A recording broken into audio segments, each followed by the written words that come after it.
A saúde nossa de cada dia, como está no estado do Ceará? Do lado da população, as necessidades são cada vez maiores e os atendimentos na rede pública de saúde cada vez mais deficientes, sem dúvida. Para agravar ainda mais a situação, a gente tem agora o recrudescimento de doenças em que imaginávamos erradicadas neste país, as chamadas doenças tropicais, como, por exemplo, a dengue. No Ceará, nós tivemos casos de dengue, H1N1 e raiva humana, o que é extremamente preocupante.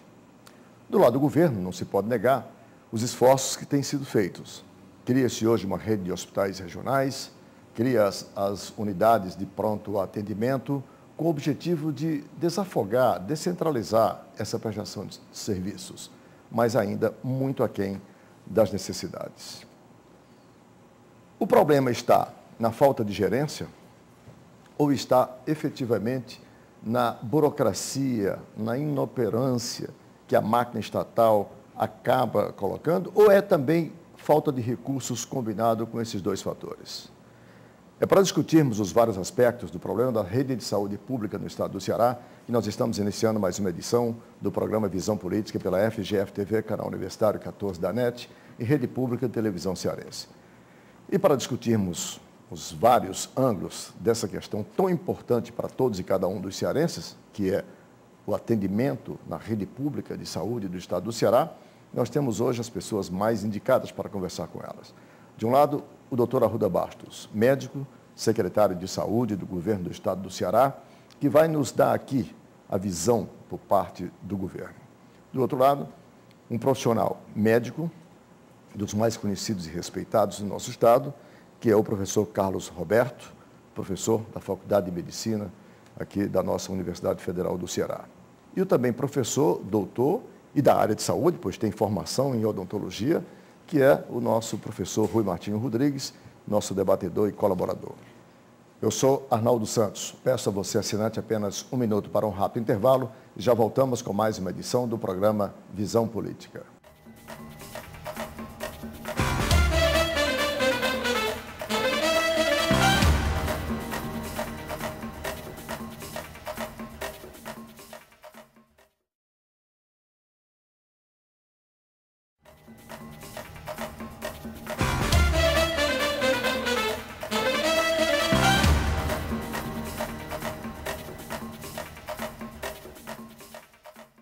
Estamos de volta com o primeiro bloco do programa Visão Política pela FGF-TV, canal universitário 14 da NET e Rede Pública de Televisão Cearense. Para você, assinante que ligou agora, o programa recebe hoje os nossos convidados, o secretário da Saúde do Governo do Estado do Ceará, doutor Arruda Bastos, ao lado do também médico e professor da Faculdade de Medicina, o professor Carlos Roberto, e o nosso debatedor, o professor doutor Rui Martinho Rodrigues. E eu quero começar o programa, professor Arruda Bastos, com a seguinte pergunta simples. A Rede Globo de saúde, a gente vê por aqui, e eu vou perguntar, saúde, quando nós teremos por aqui, em termos de atendimento da rede pública no estado do Ceará? Como é que anda hoje o nível de atendimento de saúde? Eu citei na abertura do programa os esforços envidados pelo governo sob sua liderança, como a criação, por exemplo, dos hospitais regionais. Já se tem um inaugurado no Cariri, em pleno funcionamento, a inauguração das UPAs, que é as unidades de pronto atendimento, onde tem 4 previstas para Fortaleza, uma já foi inaugurada em dezembro, a próxima será em março, dia 22 próximo. Entretanto, a população todos os dias reclama, padece nas filas por atendimento de saúde. Basta a gente ver os noticiários de televisão, rádio, jornal. Problema de gerência, falta de recursos, burocracia ou tudo isso combinado? Eu digo, Arnaldo, que tudo isso combinado. Claro que o que pesa mais, não tenho a menor dúvida, é a falta de recursos. Aqui no estado, exatamente para fazer face a essa demanda, porque o maior problema do Sistema Único de Saúde é o acesso da população aos serviços. Então, o que é que o Estado resolveu, o que é que o governo Cid Gomes resolveu ainda em 2007? Formatar um grande projeto para 8 anos, para descentralizar a saúde da capital, e isso nós estamos conseguindo, porque, como você já citou, inauguramos o maior hospital do interior do estado, o primeiro hospital público no interior. É bom dizer que o hospital público estadual nós não tínhamos no interior do estado. O primeiro hospital foi o que nós inauguramos o ano passado, no meio do ano, o Hospital Regional do Cariri, descentralizando exatamente essa atenção de maior complexidade da capital. Agora vamos inaugurar no meio do ano, segunda unidade hospitalar da macro-região, porque inauguramos da macro-região sul, o Cariri, agora vamos inaugurar da macro-região norte, na cidade de Sobral. Um hospital ainda de maior complexidade do que o do Cariri. Um hospital de 400 leitos, o do Cariri são 300 leitos, agora com todo o aparato de diagnóstico, com leitos de UTI, um centro cirúrgico capaz de realizar procedimentos como transplantes de diversos órgãos. Ou seja, o que se está interiorizando não é apenas, quer dizer, a chamada saúde básica. Não. É atendimento já de alta complexidade. Verdade. Nós estamos apoiando a atenção básica no interior, quer dizer, não nos descuidamos de apoiar os municípios, tanto que o Estado, pela primeira vez, um governo estadual, através da Secretaria de Saúde, tem investido na atenção básica. Só o ano passado, eu vou lhe dar um número, agora em 2010, em 2011, foram 50 milhões destinados exatamente a estruturar o programa de saúde da família. São 150 unidades novas de saúde, unidades compostas de consultório odontológico, consultório médico, consultório de enfermagem, sala de vacinação, farmácia, almoxarifado, um equipamento complexo que eu tenho, inclusive, toda semana inaugurado 2 ou 3 unidades dessas. Ontem mesmo tive a oportunidade de estar aqui na Serra de Baturité inaugurando no município de Mulungu uma unidade dessa aí. Então, são 150 unidades básicas de saúde, um investimento de 50 milhões de reais. Fora o que eu ia dizer, que são os hospitais regionais. Então, para essa alta complexidade, os hospitais regionais. O de Sobral, que vamos inaugurar agora no meio do ano, o do Sertão Central, porque nós regionalizamos, fizemos uma nova regionalização do Estado. O Estado, ele era dividido em área de saúde em 3 macro-regiões. Fortaleza, que abrangia uma grande parte do Estado, Cariri e Zona Norte. Nós criamos uma no Sertão Central, exatamente para, no município de Quixaramubim, construir mais um hospital do Estado, um hospital de alta complexidade. O governador deve estar assinando a ordem de serviço desse hospital agora, breve, ainda talvez nesses próximos 15 dias. E esse hospital tem um prazo de ficar, já foi licitado, a licitação já concluída, tem um prazo para ficar concluída em 1 ano e 3 meses. Só para eu colocar o professor Carlos Roberto como profissional da área na discussão, me dê aqui uns números que eu preciso até para que o assinante possa acompanhar melhor.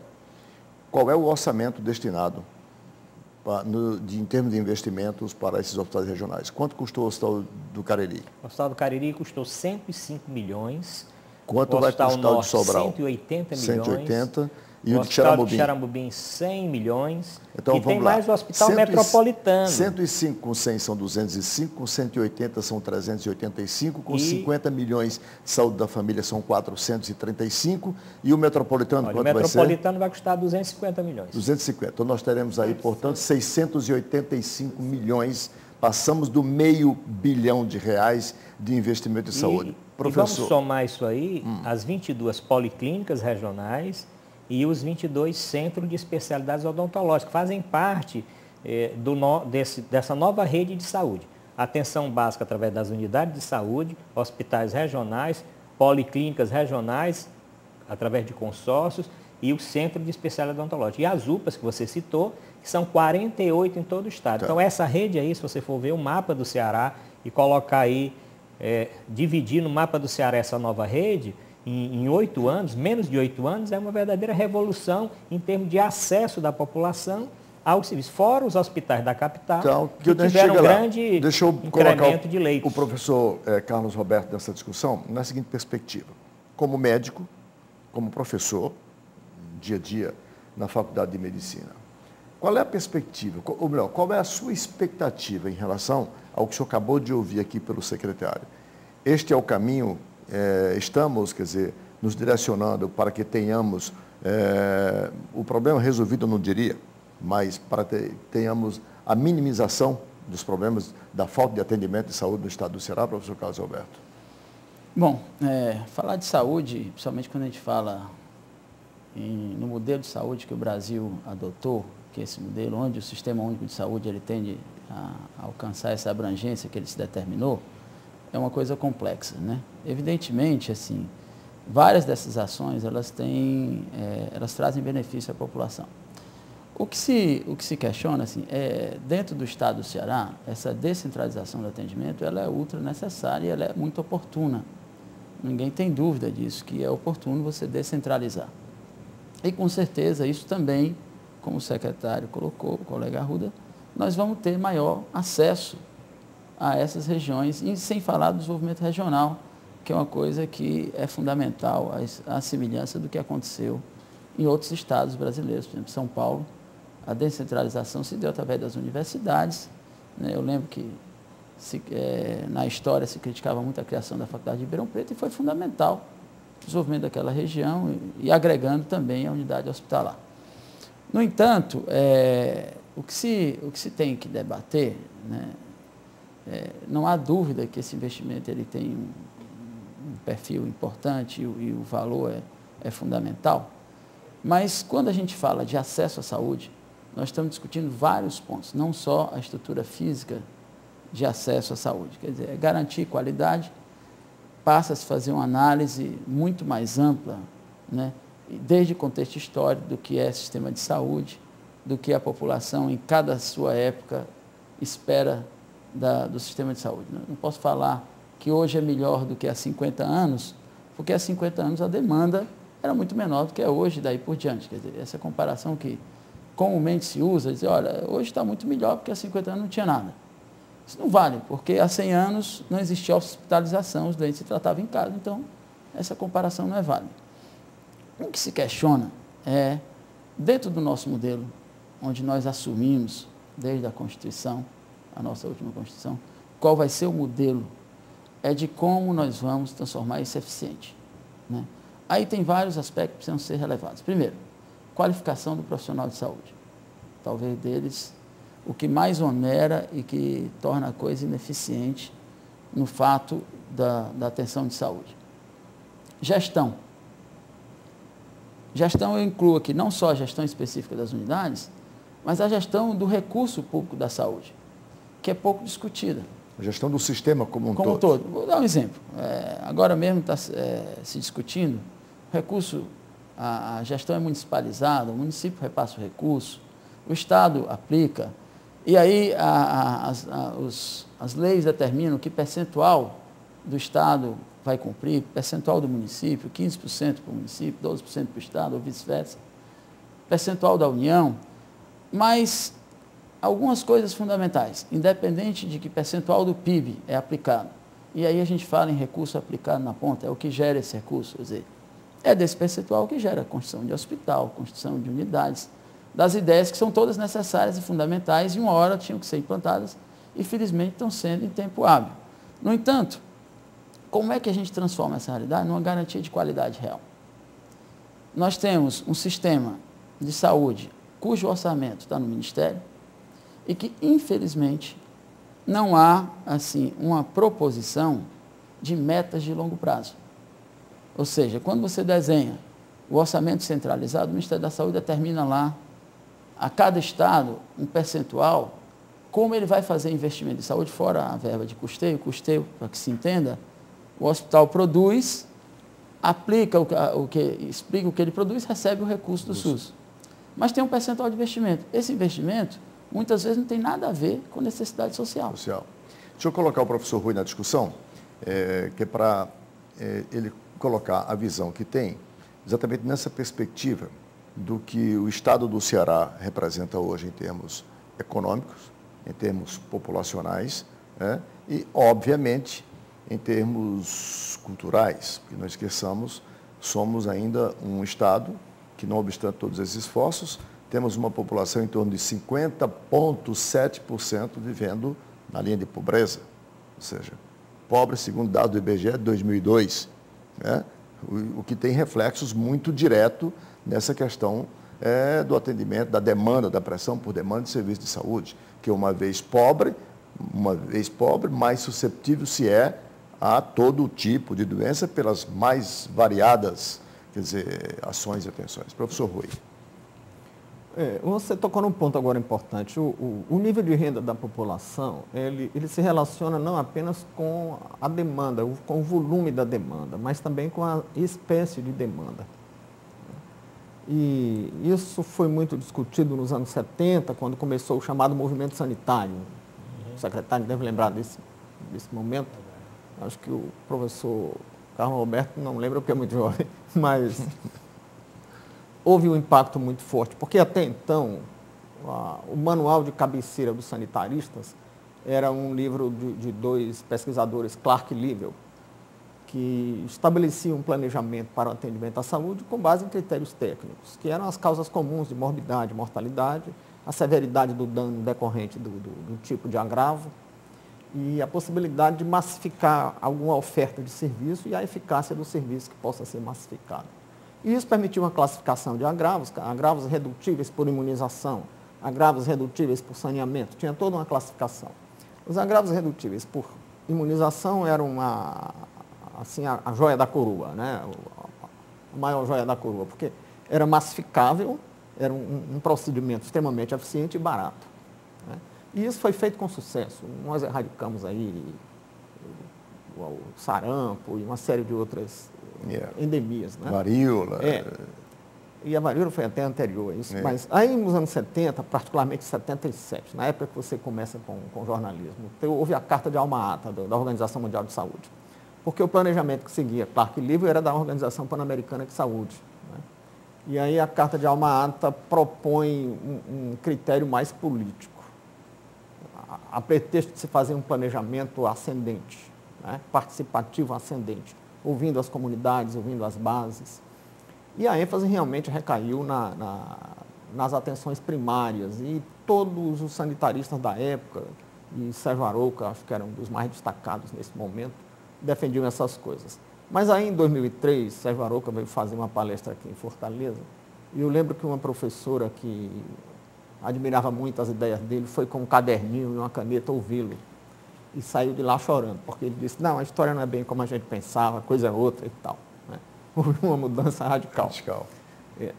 A fala do secretário me trouxe algum conforto, porque essa ênfase dada em 77 focou muito a atenção primária, né? E havia a possibilidade de que o setor público negligenciasse as ações mais complexas, que ficavam a cargo da iniciativa privada.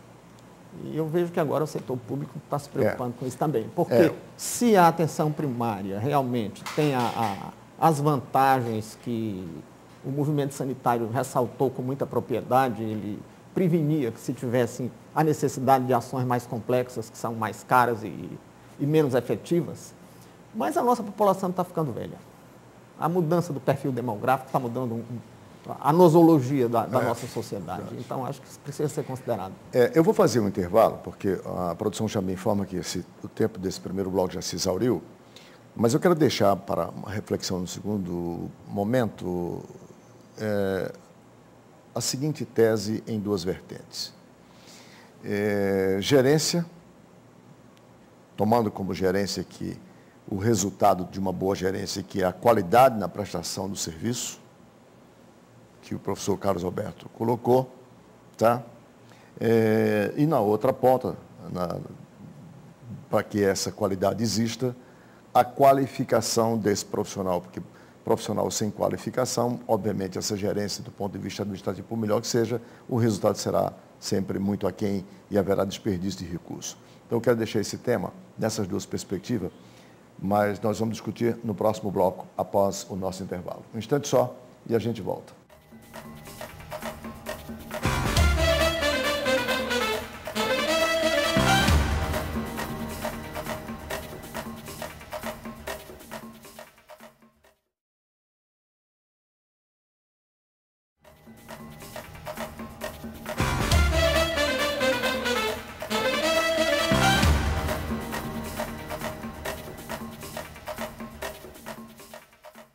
Estamos de volta com o segundo bloco do programa Visão Política pela FGF TV, canal Universitário 14 da NET, rede pública de televisão cearense. para você, assinante que ligou agora, o programa hoje está discutindo o atendimento de saúde na rede pública estadual de saúde aqui do Ceará, e temos como participantes os nossos convidados, o secretário da Saúde, o doutor Arruda Bastos, debatendo com ele o professor Carlos Roberto Martins Rodrigues e o professor Rui Martinho Rodrigues. Eu deixei no ar, para você, assinante que ligou agora, no bloco anterior, uma discussão com duas vertentes para nós analisarmos. Gerência, compreendendo gerência como resultado eficaz no atendimento, na prestação de serviço à população, né? Mas, de um outro lado, olhando dois aspectos importantes. Não temos boa gerência se não tivermos profissionais qualificados e se não tivermos profissionais no nível que o serviço, né, está exigindo, na quantidade, no volume. E hoje um dos grandes problemas da rede pública de saúde é a ausência de profissionais. Você tem, quer dizer, uma carência enorme de médicos, dentistas, enfermeiros, ninguém quer ir para o interior, médico está mais ou menos como juiz, o juiz tem medo do interior, está mais ou menos como nos anos 70, agrônomo, você procurava um agrônomo no interior e também você não encontrava, né? Tem até brincadeira, que diz que tem agrônomo que ainda hoje não sabe distinguir uma seriguela de uma jaca. Então, você tem aí alguns problemas que são muito sérios para serem resolvidos. Professor Arruda Bastos, como secretário, como gestor maior da rede pública estadual de saúde no Ceará, como é que os senhores imaginam alcançar esse nível de gerenciamento com essa eficácia na prestação do serviço necessária com esses dois problemas? E se o que está ruim pode ainda ficar pior, eu vou colocar um outro. 1 bilhão de investimento em saúde, já que só nos hospitais regionais nós somamos aí 700 milhões, quando você for botar as UPAs, aí o resto você vai chegar a 1 bilhão, pressupõe aí por baixo uma manutenção em torno de pelo menos 40% ou 50% desse valor, quer dizer, para os cofres. Tem planejamento para isso? Mas essa é uma segunda parte, eu estou querendo complexizar ainda mais o problema. Arnaldo, nós não decidimos só construir hospitais, policlínicas, CELs, UPAs e descentralizar para o interior. Mas na discussão veio junto todo um processo de gestão, de melhorar a gestão, tanto que a nossa Escola de Saúde Pública tem ampliado um grande número de cursos. A nossa residência médica estadual da SES, inclusive esse ano, o professor Cabeto sabe disso, foi o primeiro processo unificado. Nunca tivemos tantos médicos entrando para fazer residência médica nos hospitais, tanto do Estado como o Hospital das Clínicas, a Maternidade Escola e hospitais de outras instituições e de outras cidades, inclusive, porque nós fizemos o primeiro processo seletivo. Todos os diretores de policlínicas, CEL, hospitais regionais, UPAs, eles passam por um curso de especialização e uma seleção pública para ocupar essa função. Nós fizemos a verdadeira revolução na Secretaria da Saúde, reestruturando todos os nossos setores administrativos, fizemos uma reforma, criando inclusive outras coordenações, criamos uma superintendência para a rede de unidades da SES, a rede foi extremamente ampliada, porque encontramos em 2007 7 hospitais na capital, vamos chegar a 14. Encontramos 0 de UPAs, 0 de policlínicas, 0 de CEL e essa quantidade que eu já citei. Então, a grande preocupação nossa é construir os equipamentos, melhorar a gestão desses equipamentos e formar profissionais para ocuparem esses cargos. Eu digo que nós estamos tendo vitória nisso, porque o Hospital Regional do Cariri, existiam várias pessoas, vários grupos que diziam que nós não íamos conseguir profissionais suficientes no Cariri para ocuparem as vagas dos profissionais daquela instituição, profissionais especializados, de alto nível, pelos equipamentos, pelos serviços que o hospital presta. E eu digo que o hospital está funcionando 100% da sua capacidade, com 100% dos seus profissionais de saúde. É claro que não só com mão de obra local, mão de obra do estado do Ceará. Nós temos arregimentado profissionais dos estados vizinhos, que não fizeram o mesmo investimento, que não tiveram o mesmo investimento. Então, a preocupação nossa na gestão é tão grande como em construir as obras. Muitas vezes o Estado é criticado por investir tanto. Eu já fui a um programa, olha, por que o Estado está investindo tanto se vai ter dificuldade de colocar os profissionais? Eu digo, bom, nós podemos ter um pouco de dificuldade, estamos formando um grande grupo, um grande número de profissionais. Estamos arregimentando em outros locais para que esses hospitais, para que essas unidades funcionem bem. Você citou a UPA de Fortaleza, as 4 UPA de Fortaleza, eu digo para você que nós já temos profissionais para trabalhar em todas as 4. E um banco de reserva de mais do que o dobro de profissionais para ocuparem essas funções. É claro que essa preocupação de recursos humanos, ela deve existir. O professor Cabeto tem razão, durante muitos anos, inclusive durante um grande período da nossa República recente, as universidades tiveram um verdadeiro estanque de recursos e de ampliar. Eu fico curioso com a conexão entre o planejamento estadual e o municipal, porque a atenção primária de saúde, o programa de saúde da família é sobretudo municipal. E os municípios pequenos têm um certo amadorismo ainda na gestão dessas coisas. E não é por ter uma certa volúpia pela heresia, mas eu fico preocupado com a vinculação de receita, que todo mundo defende. Vincular tantos % da receita do município e tal. Eu fico preocupado porque municípios administrados amadoristicamente, recebendo um volume determinado de recursos, sem que tenham primeiro um projeto minucioso e detalhado do que vão fazer com esses recursos, eles acabam não gerindo bem esses recursos. E já que nós estamos nos preocupando aqui com gestão, eu acho que uma grande contribuição que se poderia dar para a gestão desses recursos seria desvincular as receitas e dizer, olha, senhor prefeito, o senhor só recebe dinheiro se tiver um projeto bem minuciosozinho, bem detalhadozinho, tecnicamente feito, dizendo o que é que vai fazer com esse dinheiro. Os recursos. Pois não.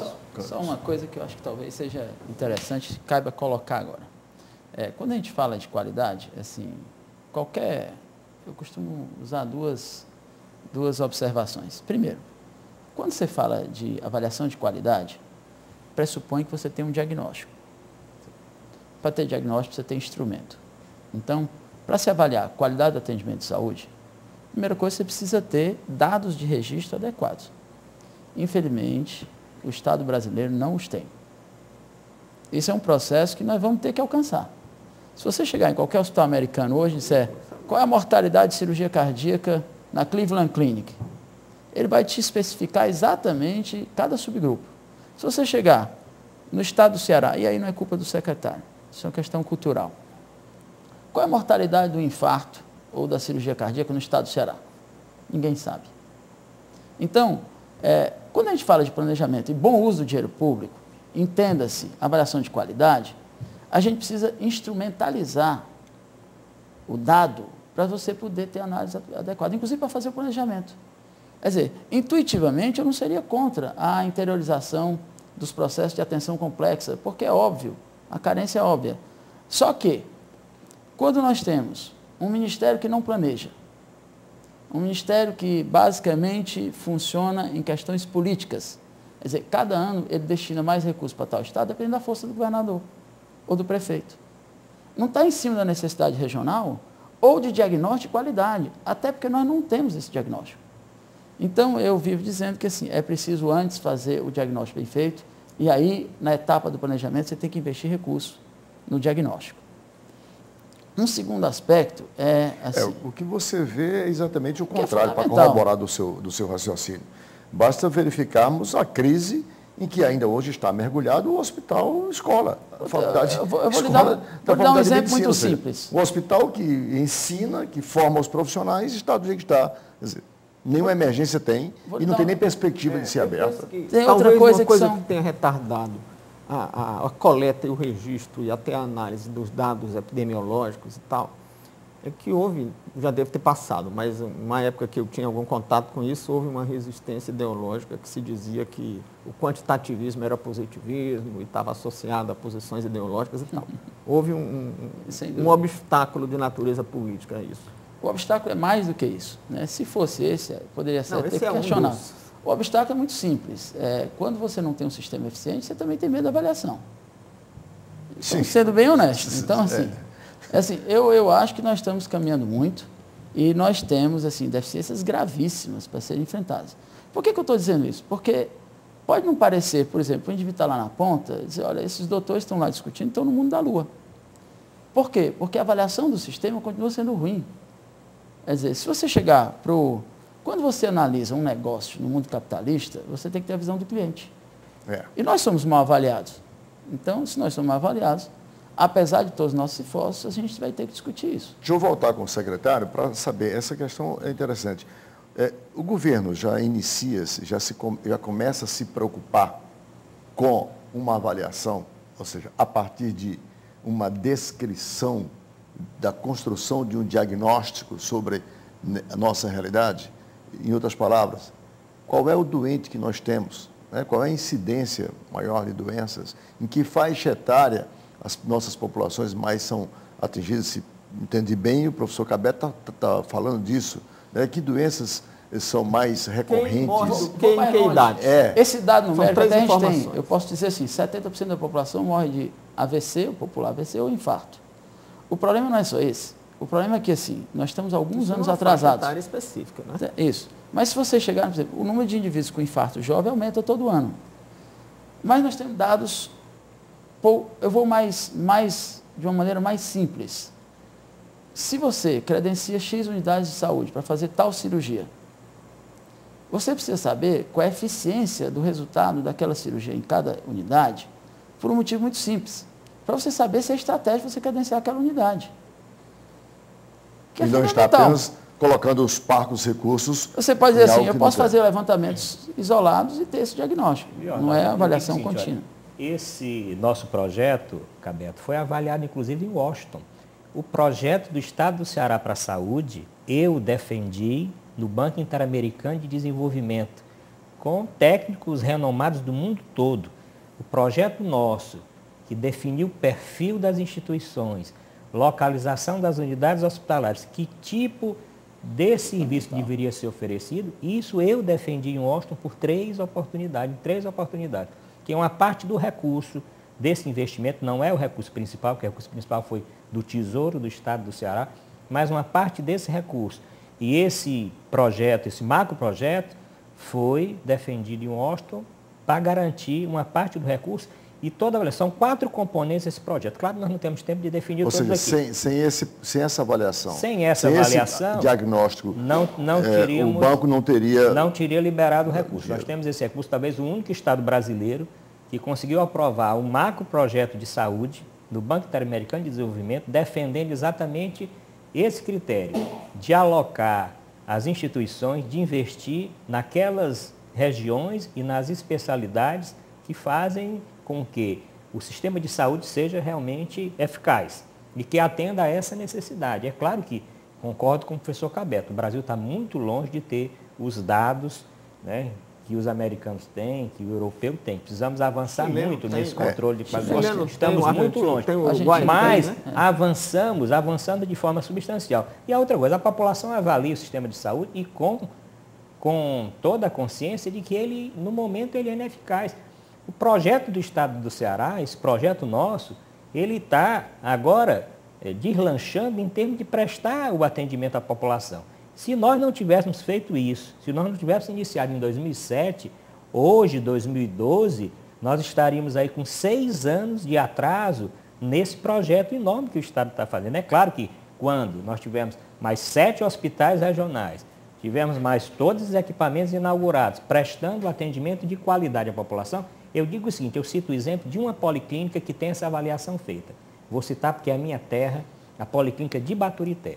A Policlínica de Baturité, que hoje funciona em 100% da sua capacidade, tem da população do maciço, dos 8 municípios, um conceito espetacular. Se hoje for feita uma pesquisa no maciço de Baturité, comparado com pesquisas anteriores, de qualidade da atenção, de acesso da população, de serviços ofertados, de qualidade não só dos equipamentos, mas da capacidade dos profissionais, nós estamos, assim, ano-luz evoluindo naquela região. Eu, evidentemente, fico, como cearense e com responsabilidade sobre a construção de um Estado melhor, eu, obviamente, fico exultante com a interiorização de atendimento de alta complexidade.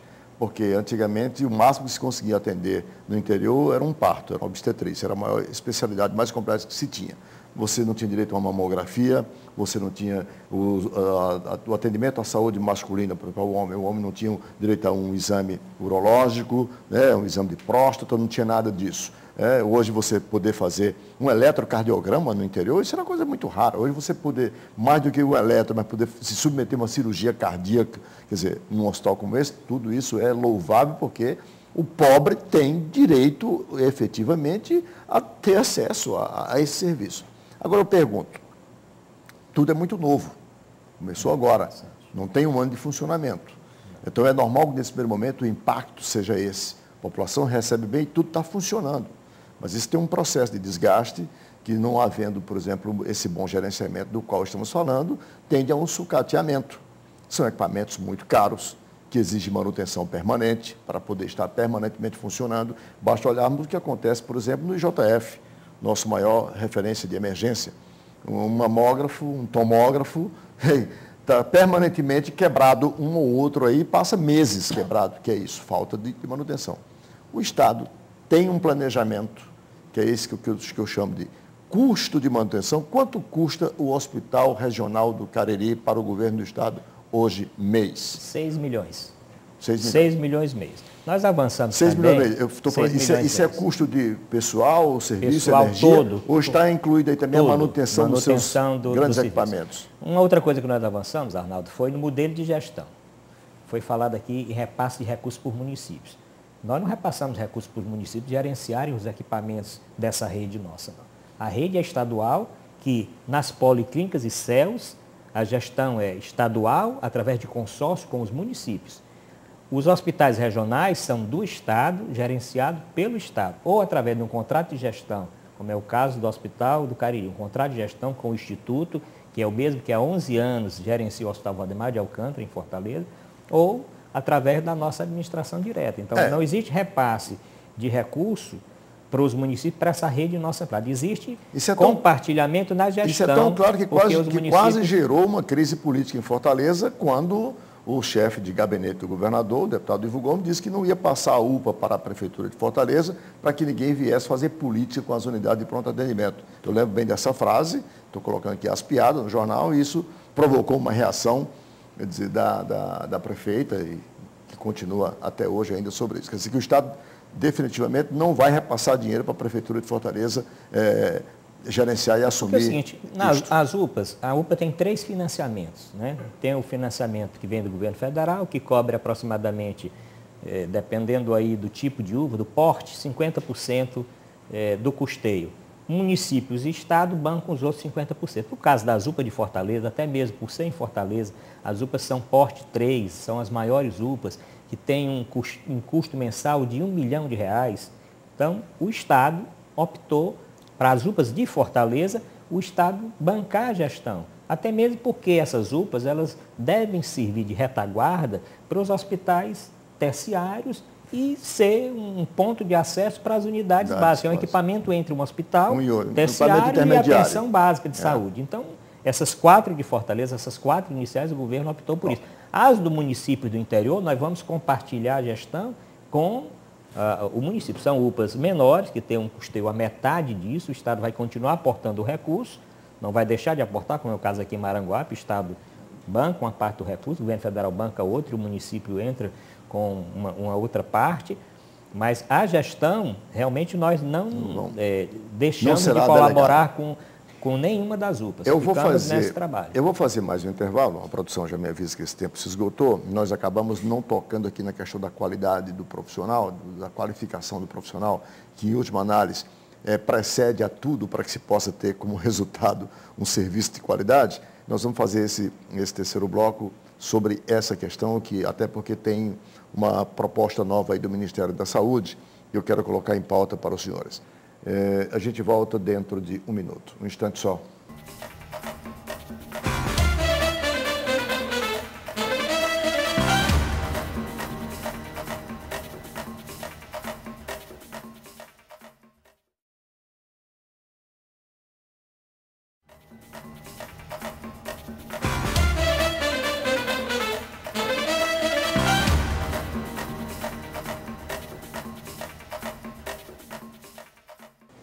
De volta com o terceiro e último bloco do programa Visão Política pela FGF-TV, canal universitário 14 da NET e rede pública de televisão cearense.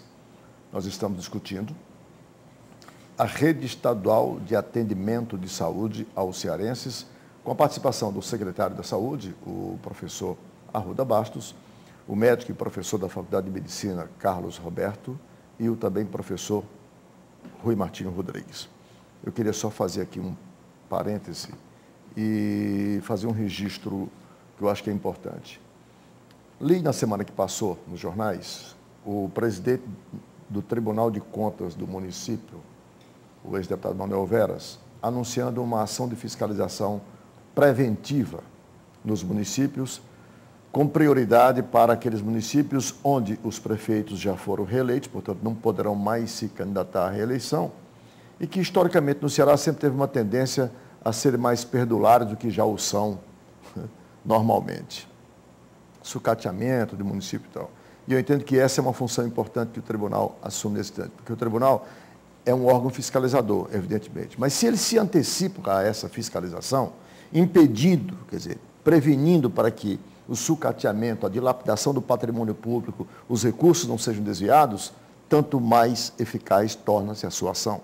E foi essa a ação que o tribunal anunciou e que eu julgo extremamente importante, porque estamos num ano eleitoral. Vamos colocar então agora aqui a questão da qualificação dos profissionais, treinamento, sobretudo profissionais da área médica, médico, enfermeiro, dentista, enfim, para a formação de saúde da família. Eu recebi um e-mail aqui de um grupo de estudantes de medicina, muitos deles concluindo agora, em que eles chamam a atenção para o que está sendo chamado de PROVAB, que é o Programa de Valorização dos Profissionais de Atenção Básica da Saúde, que é uma iniciativa do Ministério da Saúde, que prevê exatamente que os médicos recém-formados se desloquem, se interiorizem, vão para as pequenas, médias, grandes cidades do interior e regiões metropolitanas. Em troca disso, um convênio entre os municípios e o Ministério da Saúde. Eles teriam boa remuneração, condições dignas de moradia, e estou dizendo tudo isso, se eu estou dizendo que eles terão, se o programa prevê isso, está subentendido que é porque atualmente eles não têm nem bons salários e nem condições dignas de moradia para ir para essas cidades. Por isso, os médicos não querem ir historicamente, e falta médico, e o professor Arruda Bastos acabou de dizer que teve que completar suas equipes com gente de outros estados e tal, porque acaba faltando tudo. E esse programa, rapidamente, ele prevê alguns incentivos. Além dos salários e condições dignas de moradia, ele prevê a abertura de 2.000 vagas para médicos, 1.000 para enfermeiros e 700 para cirurgiões dentistas. E prevê bônus de 10% para quem ficar um ano, numa cidade dessa, trabalhando, por exemplo, no interior, no programa Saúde da Família, e de 20% para quem ficar 2 anos. O que significa esses bônus? Ou seja, uma vez que ele decida, após 1 ano ou após 2 anos, fazer prova para uma residência médica, todas as entidades, todas as escolas que ofereçam residência médica teriam que levar em consideração, digamos, esse bônus, essa pontuação, porque eles deram a sua contribuição, se integraram melhor à realidade da saúde da família e, assim, estariam mais bem preparados até para fazer a sua opção de residência médica e, portanto, a sua melhor qualificação para depois prestar o melhor serviço.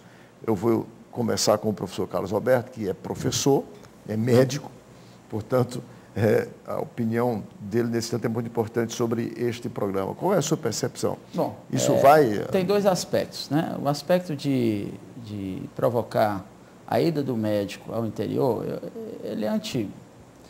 O problema é que nós temos um hábito de, às vezes, começar pelo fim. Você garantir que esse indivíduo, porque vai ao programa de saúde da família, teoricamente, sem nenhuma especialização ou sem nenhuma qualificação, simplesmente para dar acesso lá, e depois garante a ele vaga na residência médica, me parece um contrassenso. Não, garante aí só um bônus. Pois é, um bônus, nem que seja um bônus. Pois é, isso me parece um contrassenso. A residência médica, ela deveria ser, ela hoje deveria ser obrigatória para todos os médicos. Não se concebe você exercer a medicina hoje sem estar incluída a formação de residência médica. É fundamental. Na grande maioria das áreas médicas. E você simplesmente jogar isso para atenção, para depois jogar para a residência médica, isso em nada resolve a questão do aumento das vagas da residência médica, que é o mais fundamental. A questão da interiorização vai para outros aspectos. Infraestrutura do local, garantia de qualificação continuada, plano de carreira e daí de outros fatos que são fundamentais na gestão, que garantem muito mais a interiorização. Eu tenho a impressão que uma das coisas que vai garantir a interiorização no Ceará é a questão das faculdades de ensino interior, que vão garantir acesso à informação, a boa qualificação médica e a renovação desse conhecimento, que é fundamental, sem falar da transformação do meio. Porque uma coisa é você ser médico... ele vai para lá também, professor Calberto, prevê também, quer dizer, que ele vai sob tutoria de programas de especialização e de acompanhamento, quer dizer, aos programas de saúde, através do Telesaúde Brasil, que é das redes de supervisão semipresenciais. Ele não vai só assim, ele não sai da faculdade com o diploma e já vai para lá, não. Professor, me diga uma coisa, eu admiro muito a tutoria, mas vamos ser verdadeiros, assim. O sujeito vai ao interior fazer atenção. Ele precisa ser qualificado antes.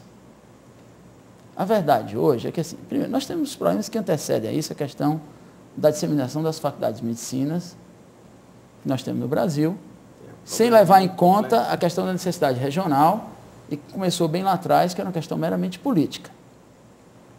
O professor Adib cita isso num diálogo muito interessante, publicado com o atual ministro da Saúde. Ele cita lá trechos bem interessantes, quem quiser ter acesso, vai lá e lê, que é muito interessante. Segundo, isso não garante a qualidade que você está executando no fim. E nem vai garantir, você vai garantir uma rotatividade alta, de a cada 2 anos, depois ele volta para a residência, e não necessariamente a cultura local. Eu acho que tem outros aspectos que precisam ser pensados. Quando se fala em qualificar recursos humanos, tendo em vista um programa, e aqui estamos falando do Programa de Saúde da Família, é que a formação de um profissional, me parece que deve ser mais universalista do que os objetivos específicos de um programa. Até porque os programas vivem mudando. Né? Os governos entram e saem e elegem prioridades distintas. E na área de saúde, por exemplo, cada ministro que chega em Brasília inventa uma sopa de letrinhas com uma porção de siglas novas. E muitas vezes o burocrata pensa que é um gênio porque fala naquelas siglas e faz aquele discurso com aquela sopa de letrinhas. Mas o que o profissional precisa saber em qualquer área... Eu certa vez vi um professor da área técnica, parece-me que de um curso de engenharia, de engenheiro eletricista ou engenheiro mecânico, alguma coisa assim. Ele dizia, e me pareceu muito lúcido o raciocínio, ele dizia, eu não quero que os nossos alunos saiam daqui com desenvoltura para trabalhar num motor, porque aquele motor logo vai ficar obsoleto. Eu quero que ele saia conhecendo bem a física que garante o funcionamento e o domínio do motor, que é um conhecimento básico, que é uma ciência relativamente estável, se fala muito em mudança, velocidade, mas é mais na aplicação da ciência que é tecnologia. Ciência mesmo, ainda hoje os engenheiros trabalham com Newton. Né? Então, eu penso que a formação profissional deve se preocupar com certos conhecimentos universais, que são básicos, e que uma vez que o profissional domine isso, ele em 1 mês, 2 meses, 3 meses, 6 meses, ele se adapta aos objetivos específicos dos programas. Deixa eu ouvir o professor Arruda Bastos como secretário e saber qual é a opinião dele, porque este é o principal gargalo na área de saúde, ausência, quer dizer, número de profissionais inferior e qualidade também inferior. E alguma coisa terá que ser feita, porque senão esses dinheiros, esses recursos todos e esses hospitais todos acabarão por não atender aquilo a que se propõe. Esse profissional, Arnaldo, é o profissional da atenção básica de saúde. O que é que precisa esse profissional ter? Ele se especializar, sim. Inclusive, estamos oferecendo dezenas de vagas de residência médica para o profissional ele fazer residência no programa na saúde da família, saúde coletiva. O médico, ele no lugar de fazer uma especialidade, otorrino, anestesia, ele vai fazer a especialidade como médico da família, o programa de saúde da família. O que o Ministério optou, e eu participei dessa discussão em Brasília, Ministério da Saúde, Ministério da Educação, é que dessa forma nós iríamos conseguir o quê? Que os estudantes, principalmente das universidades públicas, tivessem oportunidade de conhecer o interior e aí ter acesso a essa atenção básica que, na grande maioria das universidades, é isso que fez o Martinho, ele se forma para ser especialista.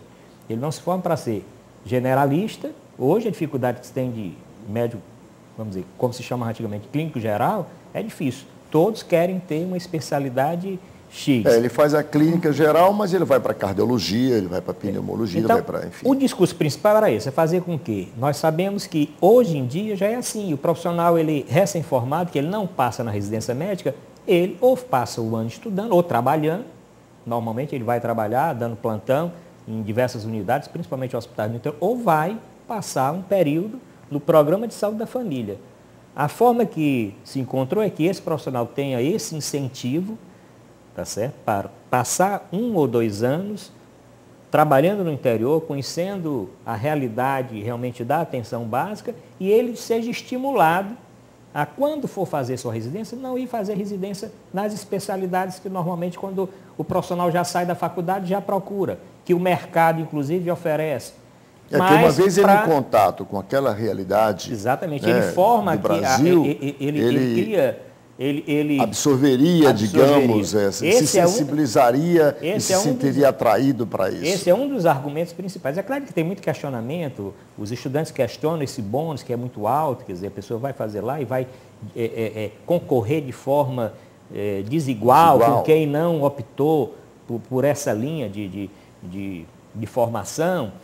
Pode ter uma discussão. Isso não poderia ser uma etapa da própria residência? Pronto. Quem entra na residência vai passar um período. Isso aí surgiu, Cabeto, como uma opção que estava se discutindo no Ministério, inclusive no ano passado, eu participei de várias coisas, do serviço civil obrigatório.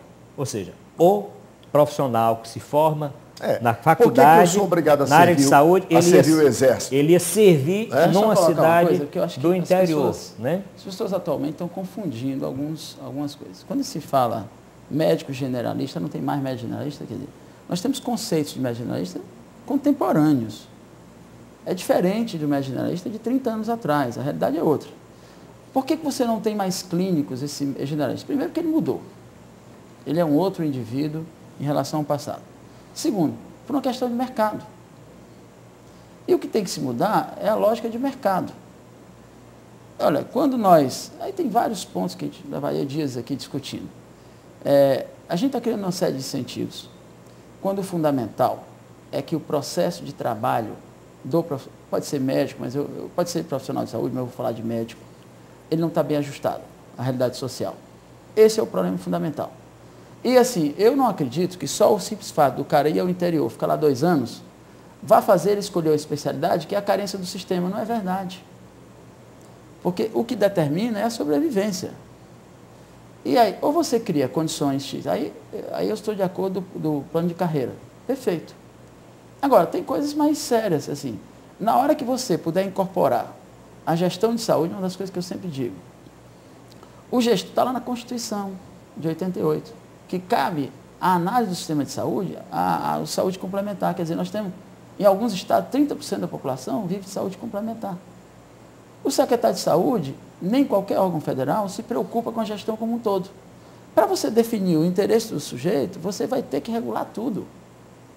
Não interpretar só a área pública, que representa um percentual do mercado. Esse é um ponto fundamental, quer dizer... A residência médica, Cabeto, a sua opinião sobre, por exemplo, o sujeito ao completar 18 anos, ele compulsoriamente é obrigado a se apresentar, quer dizer, às Forças Armadas, né? E dependendo da necessidade, ele vai ou não servir. Antigamente era compulsório, ele ia servir mesmo, tiro de guerra e tudo, a população era menor e tudo. Uma residência médica, por exemplo, já não poderia contemplar, sei lá, 6 meses ou 1 ano, em que aquele aluno obrigatoriamente teria que ir servir a essa saúde pública como um estágio de vivência e contato com essa realidade e suprir isto? Isso não poderia ser? Há alguns anos atrás, o MEC tomou uma decisão de reformulação dos currículos baseado nessa premissa.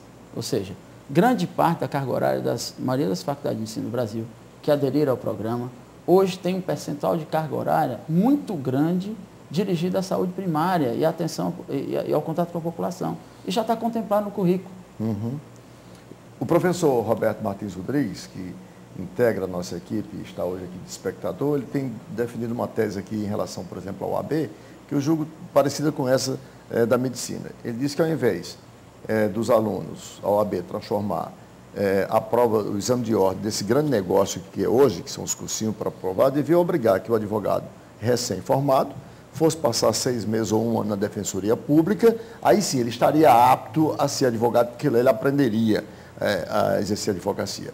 Por isso que eu perguntei se a residência médica se contemplasse um estágio de 6 meses, o Arruda, que obrigatoriamente o estudante e o residente teria que ir cumprir, se isso não viria, quer dizer, a suprir essa carência e dar a ele, quer dizer, essa visão do todo do que é a saúde no Brasil. Essa discussão está ainda em andamento no Ministério da Saúde, foi muito forte o ano passado. Eu digo que hoje o médico que passa na residência médica tem a sua vaga garantida para cumprir o serviço militar.